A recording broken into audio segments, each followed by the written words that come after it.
쿠팡의 개인정보 유출 사태 여파가 아주 커지고 있습니다. 그런데 창업주의자 실질적인 지배자인 김범석 의장의 모습 어디에서도 보이지 않습니다. 국회에서는 긴급 현안 질의가 열렸고 대통령까지 나서서 징벌적 손해배상 현실화를 주문했습니다. 자세한 내용 석병훈 이화여자대학교 경제학과 교수와 함께하겠습니다. 어서 오십시오. 어서 오십시오, 교수님. 쿠팡, 우리가 잘 아는 것처럼 쿠팡은 미국 기업이잖아요. 그런데 이렇게 큰 사태가 터졌을 때 뭐 네이버라든지 SK텔레콤 같은 경우에는 소위 말하는 오너들이 나와서 사과를 하고 이런 책임감 있는 어느 정도는 모습을 보여줬는데 김범석 의장의 모습은 전혀 보이질 않아요. 쿠팡의 지금 지배구조 어떻게 돼 있습니까? 예, 지금 현재 한국 쿠팡 주식회사 같은 경우는요, 쿠팡페이 등 13개의 계열사를 거느리고 있습니다. 그런데 이 쿠팡 주식회사, 한국에 있는 쿠팡 주식회사의 지분 100%는 미국에 상장된 쿠팡 INC가 보유하고 있고요. 이 쿠팡 INC의 의결권의 70% 이상을 김범석 창업자가 지금 보유하고 있기 때문에 사실상 김범석 창업자하고 쿠팡 INC의 이사들이 한국의 쿠팡 주식회사를 이제 지배하고 있다, 이렇게 보시면 되겠습니다. 네. 이런 시기에 나타나서 책임을 져야 할 사람이 나타나지 않는 등 이런 지배구조의 문제는 없습니까? 예, 사실 쿠팡 같은 경우는 매출의 90%가 한국에서 발생하고 있는 그렇죠. 구조로 알려져 있습니다. 그런데 지금 이런 식으로 이제 뭐 실질적인 지배자도 미국 시민권자고, 그 다음에 그 모회사 같은 경우도 미국에 상장해서 미국에 있기 때문에 한국에서 져야 될 뭐 법적 책임으로부터는 자유롭고요. 그 다음에 사회적 책임도 전혀 지금 뭐 지키지 않고 있는 것으로 보여지고 있습니다. 왜냐하면 대표적으로 기부 같은 경우는 지금 미국 위주로 이루어지고 있기 때문입니다. 그런 반면에 한국에서 이제 월급사장이라고 하죠. 월급사장이라고 박대중 쿠팡 대표이사가 모든 이제 비판이라든지 이 사과라든지 이런 것을 대신하고 있는 구조다 보니까 상당히 이런 부분에 대해서는 좀 문제가 있다라고 지적을 받고 있는 상황입니다. 김범석 의장은 매년 국정감사 때도 한 번도 나오질 않았는데 이러다 보니까 권한은 다 행사하면서 책임은 전혀 지지 않겠다라는 걸 노골적으로 보여주고 있다라는 평가도 나오거든요. 그런데 이번엔 책임론이 워낙 커지고 법적 책임에 대한 이야기도 나오다 보니까 이번만큼은 등장하지 않겠냐라는 전망도 나옵니다. 교수님께서는 나올 거라고 보십니까? 또 거기다가 나올 필요성은 있다고 생각하십니까? 예, 뭐 국민 감정을 고려하면 당연히 나와서 사과를 하는 자세를 보이는 것이 바람직하다고 보는데요. 애시당초 지금 김범석 의장 같은 경우는 그동안에 국적도 미국이고요. 그다음에 2021년에 쿠팡 한국법인 이사회 의장직과 등기이사직을 사임을 했습니다. 그러면서 그 해에 쿠팡 INC를 미국 뉴욕 증권거래소에 상장을 했거든요. 그래서 이런 일련의 과정들이 한국으로부터 뭔가 법적 책임이나 이런 것들을 좀 자유롭게 하기 위한 그런 조치로 보여지기 때문에 이런 이유로 사실 공정위의 그 동일인 지정, 총수 지정 같은 경우도 미국적 이유로 피해왔었습니다. 그리고 그동안에 쿠팡에서 여러 가지 사건이 일어났을 때에도 한 번도 나와서 사과를 하거나 국회에 출석한 적이 없었기 때문에 과연 이번에도 그럴지는 사실 지켜봐야 될 것으로 보입니다. 네. 자, 쿠팡 사태 의장만의 문제가 또 아니고 그 쿠팡 주요 임원들도 논란을 일으키고 있는데요. 이 해킹 사태가 알려지기 전에 지난달 중순에 대량의 주식을 매도한 것으로 알려졌습니다. 이게 시기가 참 공교로워요. 예, 맞습니다. 사실 지금 시기 같은 경우는 앵커께서 지적하신 것처럼 상당히 그 애매한 시기에 매도가 이루어졌습니다. 그래서 아난드 쿠팡 최고 재무 책임자 같은 경우는 지난달 10일 75,350주를 매도해서 약 32억 원의 그 차익을 얻었고요. 그래서 수익을 얻었고, 그 다음에 프라남 콜라리 전 부사장 같은 경우는 지난달 17일 27,388주를 매도해서 약 11억 3천만 원을 이제 벌었습니다.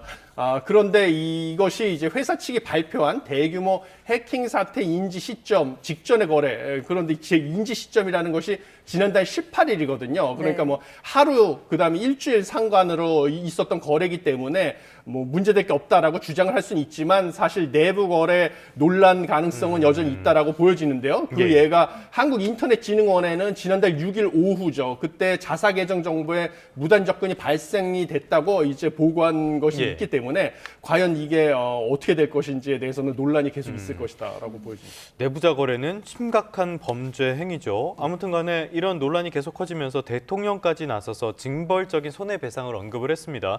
그래서 과징금이 어마어마한 규모가 되지 않겠냐 이렇게 전망이 나오고 있는데요. 교수님께서는 어떻게 전망하십니까? 예, 지금 뭐 법에 따르면 개인정보보호법상 전체 매출액의 3% 초과하지 않는 범위 내에서 과징금 부과는 가능합니다. 예. 그래서 지난해 쿠팡 매출액이 약 42조 원이었기 때문에 뭐 3%를 고려하면 최대로 1조 2천억 원의 과징금이 부과될 수가 있는데 예. 이것도 사실 그동안의 징벌적 손해배상이라는 제도 자체가 좀 법원에서 소극적으로 판단을 해왔기 때문에 이번에 대통령이 지금 강한 의지를 보이고 있어가지고요. 이것도 과연 과징금 규모가 지금 과거의 사례보다는 커질 것으로 보이는데 실제로 어느 정도 될지는 지켜봐야 될 것으로 보입니다. 네, 우리나라와 달리 미국에서는 이런 개인정보 유출 사건 같은 경우에 굉장히 무거운 처벌을 하지 않습니까? 쿠팡이 미국 회사이기 때문에 미국에서도 과징금 받을 가능성이 있을까요? 예, 지금 가능성은 있습니다. 왜냐하면 미국 증권거래위원회에서는 중대한 사이버 보안 사고 인지 시점으로부터 4영업일 내에 관련 보고서를 공시하도록 규정이 돼 있는데 쿠팡이 이제 아직 해당 의무를 이행하지 않고 있어서 이것이 만약에 중대한 사이버 보안 사고라고 이제 판명이 나게 될 경우에는 4영업일 내에 관련 보고서 공시하지 않으면 미국 내에서도 과징금을 부과받을 가능성이 있는데요. 문제는 이제 쿠팡에서도 미국 내에서는 과징금이 우리나라보다 훨씬 많은 천문학적인 수준이다 보니까 예. 내부 법률 검토 중이라서 과연 실제로 과징금을 받을지는 이것도 역시 좀 불확실성이 있는 상황이다 이렇게 보여집니다. 네. 알겠습니다. 소위 말하는 검은머리 외국인들 김범석 의장 이야기를 해봤고요. 또 한 명의 검은머리 외국인, 지금 논란이 큰 인물이 있습니다. MBK 파트너스의 김병조 회장을 말씀을 드리는 건데요. 지금 홈플러스 문제가 계속 이어지고 있지 않습니까? 그런데 어제 보니까 홈플러스가 자금난으로 올해 안에 5개 점포를 폐점하는 걸 검토하고 있다라는 소식이 전해졌거든요. 우려한 대로 무더기 폐점 이렇게 현실화되는 거 아닌가 싶습니다. 예, 지금 보시면 뭐 가양, 장림, 일산, 원천, 울산, 북구 등 5개 점포를 갖다가 지금 영업을 중단하겠다라고 얘기를 했는데 사실상 폐점으로 간다라고 지금 노조에서는 보고 있는 것으로 알려져 있습니다. 예. 근데 지금 보시면 이제 납품 지연이 되다 보니까 판매도 감소해서 그런 반면에 고정비는 계속 지출하고 있죠. 지점에서 이제 월세 같은 그렇죠. 고정비는 예, 계속 예. 나가야 되니까 점점 유동성이 말라가고 있는 그런 상황이라서 영업이 불가능한 상황이다. 그래서 불가피하게 5개 점포에 대해서 운영을 중단하겠다라고 선언했습니다. 그런데 이것은 사실 홈플러스가 그동안에 온라인, 지금으로 보면 이제 온라인 거래가 활성화되고 있는 상황이다 보니까 홈플러스 같이 오프라인 거래를 사람들이 안 찾고 있는 상황이라서 적당한 매수자를 찾기 어려운 상태고요. 예. 홈플러스 같은 경우는 그동안에 이제 온라인 상거래 쪽에 투자도 좀 게을리한 측면이 있어가지고 이런 식으로 사태가 흘러가다 보면 결국은 뭔가 청산의 가능성도 있고요. 그다음에 예. 많은 지금 노동자들과 거래업체들의 피해가 예상이 되기 때문에 분할 매각을 현실적으로 고려할 필요성이 있지 않느냐. 뭐 이제 일부 점포들만이라도 먼저 분할해서 매각하는 방안이 지금 현실적인 해법이 아니냐 이렇게 보여집니다. 네, 책임자가 제대로 책임을 지지 않으니까 M1 사람들만 피해를 보는 상황인 것 같습니다. 소비자 물가 지수도 이어서 해볼 텐데요. 소비자 물가 지수가 석 달째 2% 이어가고 있습니다. 그 중에서도 석유류와 먹거리 물가가 특히 뛰었는데 배경은 뭐라고 보십니까? 예, 배경은 사실은 지금 고환율이 가장 큰 배경이다 이렇게 보시면 되겠습니다. 지금 석유류 같은 경우는 5.9%나 전년 동월 대비 상승을 해가지고 올해 2월 이후로 9개월 만에 가장 높은 상승률을 기록하고 있습니다. 그래서 이번에 전체 물가 상승률 기여도는 0.23%포인트를 끌어올린 거죠. 2.4% 중에서. 예. 그리고 농축수산물 물가도 5.6%나 뛰어서 물가 상승세 0.42%포인트 기여를 했는데 석유류 같은 경우는 최근에 국제 유가는 하락을 하고 있습니다. 그럼에도 불구하고 유류세 인하 폭을 이제 정부가 줄였고요. 거기다가 환율이 워낙 급등을 하다 보니까 이런 것들이 반영이 돼서 국제 유가 하락을 했음에도 불구하고 국내 석유류 가격, 경유나 휘발유 가격은 급등하는 게 불가피했다 이렇게 보여지고요. 농축수산물 같은 경우는 주로 수입 축산물, 수산물, 고등어나 이런 것들 다 지금 수입하지 않습니까? 그렇죠. 그런 것들의 가격이 환율의 영향으로 크게 인상된 결과가 이렇게 나타났다라고 보시면 되겠습니다. 요즘 주유소에 가보면은 국제 유가와 대비해서 국내의 기름값이 굉장히 많이 뛰었다는 거 다들 체감하고 계실 것 같은데요. 역시 환율이 문제라고 볼 수 있겠습니다. 지금 환율이 1,500원 수준까지 오를 수 있다. 실제로 사고 파는 데에는 지금까지 올랐다고 하더라고요. 그러면서 정부도 많이 신경을 쓰고 있는 것 같은데 일단은 뭐 국민연금 탓이다, 서학개미 탓이다, 기업들의 탓이다 여러 가지 이야기들을 하고 있습니다. 실제로 기업들이 달러를 풀지 않고 개미들이 이렇게 외국에 투자를 하는 것들 이런 것들이 원화 약세에 영향을 많이 미치고 있는 겁니까? 예, 근데 사실 근본적인 그 원인 같은 경우는 뭐 서학개미나 기업들이 환전을 하지 않는 거 예. 이런 것들이 근본적인 원인은 아니고요. 지금 사실 환율이 계속 상승하고 있는 것은 경제학에서 봤을 때 원달러 환율이라는 것의 장기 변화율은 미국과 한국 경제의 기초 체력인 펀더멘탈에 의해서 결정이 됩니다. 예. 그런데 사실 그 펀더멘탈 관련해서 우리가 중요하게 보는 것은 통화량 증가율이라든지 아니면 이제 경제 성장률이거든요. 그런데 지금 통화량 증가율 같은 경우도 M2 기준으로 봤을 때 한국이 이제 미국보다 물론 거기 ETF가 한국에는 들어가 있어가지고 그거를 제외해야 되겠지만 현재 데이터상으로는 한국이 미국보다 유동성도 크게 늘어났고요. 예. 그 다음에 경제 성장률도 한국은행 전망에 따르면 올해뿐만 아니라 내년 후년까지 미국이 한국보다 경제 성장률이 높게 그렇죠. 전망이 예. 되고 있습니다. 이런 예. 모든 것을 감안했을 때 경제학 이론에 따르면 원달러 환율은 이제 추세적으로 상승하는 게 불가피한 상황이고요.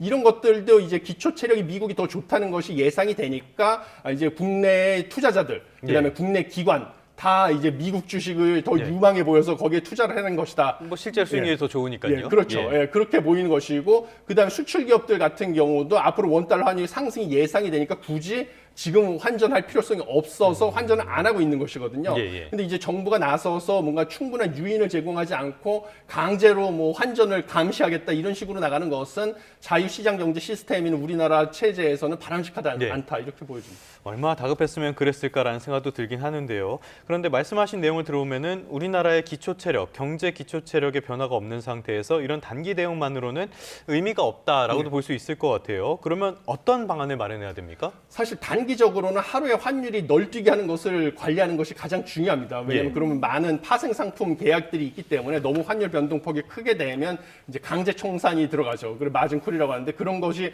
우려가 되기 때문에 단기적으로는 환율 변동폭을 일정 밴드 안으로 관리를 하는 것이 중요하고요. 예. 결국 장기적으로는 한국 경제 기초 체력을 강화하는 정책을 써야 되는데 그런 것들은 결국은 기업하기 좋은 환경을 만들어 주는 것이 중요하다라고 보여집니다. 그래서 법인세 같은 경우도 미국과 유사한 수준으로 낮춰주고 그 다음에 뭐 규제를 풀어줘서 투자하기 용이하게 만들어주고 노동시장의 유연성을 강화하는 것 이런 것들이 결국 장기적인 근본적인 해법이 될 것이다 이렇게 보여집니다. 네.